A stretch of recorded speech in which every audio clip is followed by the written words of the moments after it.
साल था 1998। सलमान खान की फिल्म हम साथ साथ है की शूटिंग चल रही थी राजस्थान के जोधपुर के आसपास के इलाकों में।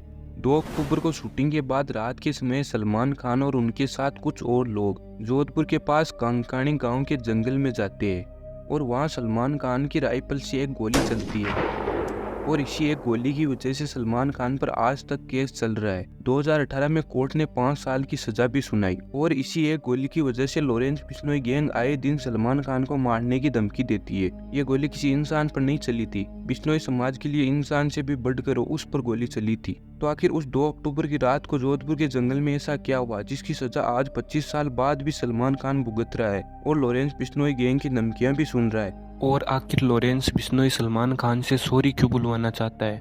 अगर आपका मन करे तो वीडियो को लाइक करके चैनल को सब्सक्राइब भी कर देना। अब चलो वीडियो शुरू करते हैं।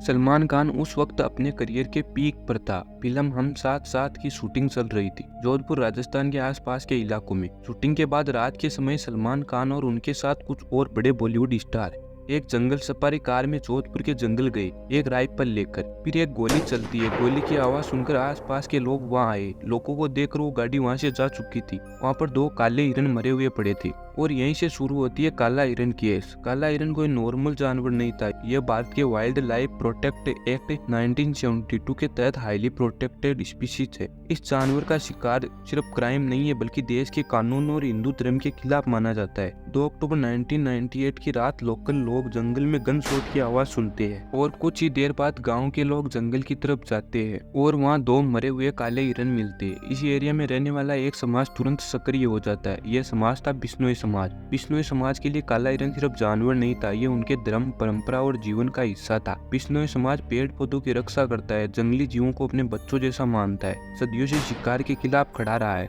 इतना ही नहीं, बिश्नोई समाज ने जंगल और जंगली जीवों की रक्षा के लिए अपनी जान तक दे दी है। इसलिए जब काला हिरन मरा तो ये सिर्फ वाइल्ड लाइफ केस नहीं था, बिश्नोई समाज की आस्था पर हमला था। बिश्नोई समाज ने डिसाइड कर लिया, चाहे सामने कोई भी हो, कितना भी बड़ा आदमी हो, हम कानून से सजा जरूर दिलवाएंगे। बिश्नोई समाज के प्रेशर के बाद पुलिस इन्वेस्टिगेशन शुरू होती है। गोली की आवाज सुनकर जो लोग उस रात जंगल गए थे उनके बयान लिए जाते हैं। सलमान खान की लोकेशन ट्रेस होती है और इन्वेस्टिगेशन के बाद सलमान खान का नाम FIR में आते ही यहाँ से एक normal wild life complaint high profile criminal case बन जाती है। इस केस में वाइल्ड लाइफ प्रोटेक्ट एक्ट 1972 कानून के तहत सलमान खान पर आरोप लगता है इलीगल हंटिंग, प्रोटेक्टेड स्पीशीज को मारने के आरोप। यहाँ कोई इमोशनल एंगल नहीं होता, सिर्फ कानून होता है और कानून के लिए सलमान खान भी एक आम सिटीजन ही था।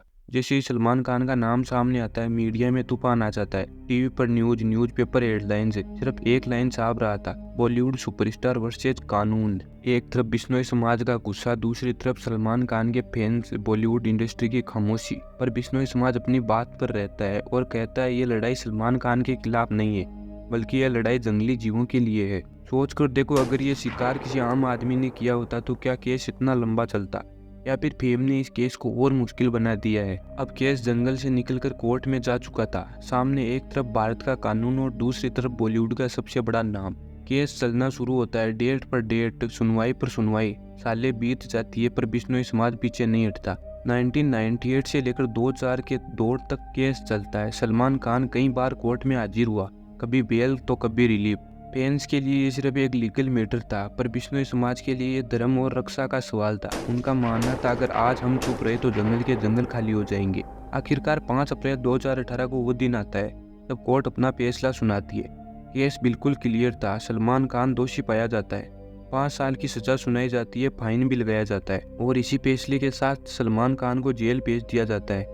जब सलमान खान जेल पहुंचता है तो पूरे देश में एक ही खबर फैल जाती है, कानून के सामने कोई भी आदमी छोटा नहीं होता और कोई आदमी बड़ा नहीं होता, सब बराबर होते हैं। वही बिश्नोई समाज शांत लेकिन गुस्से में। उनके लिए ये बदला नहीं था, ये सिर्फ एक बात का सबूत था, जंगल के लिए आवाज उठाना जरूरी है। लेकिन कुछ ही दिन बाद सलमान खान को बेल मिल जाती है, वो जेल से बाहर आ जाता है, जिंदगी वापस नॉर्मल दिखने लगती है।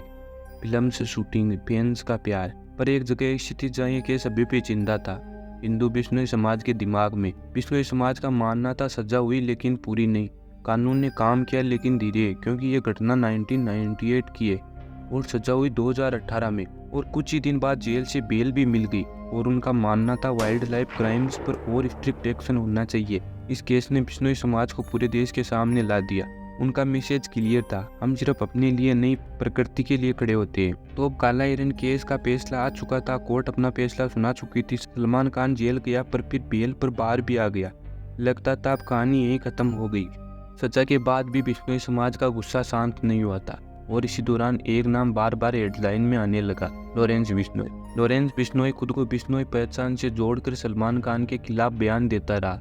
उसका कहना था काले हिरन बिश्नोई समाज के लिए भगवान जैसे है और यहीं से काला हिरन केस नया और खतरनाक केस शुरू होता है।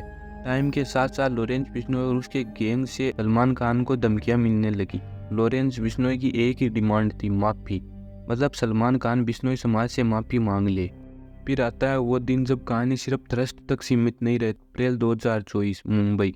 सलमान खान के घर गैलेक्सी अपार्टमेंट के बाद सुबह के वक्त फायरिंग होती है। इस न्यूज़ को सुनकर पूरा शहर हिल जाता है। सब यही सोच रहे थे, क्या ये काला हिरन केस का बदला तो नहीं। फिर इस फायरिंग की जिम्मेदारी लॉरेंस बिश्नोई खुद लेता है। एक गोली 1998 में चली थी और उसकी गूंज 2024 तक सुनाई देती है और पता नहीं कब तक सुनाई देगी। और जब तक जंगल में काले हिरन जिंदा है तब तक ये कहानी भी जिंदा रहेगी। तो आज के लिए बस इतना ही। मिलते हैं किसी नेक्स्ट वीडियो में, तब तक के लिए बाय बाय।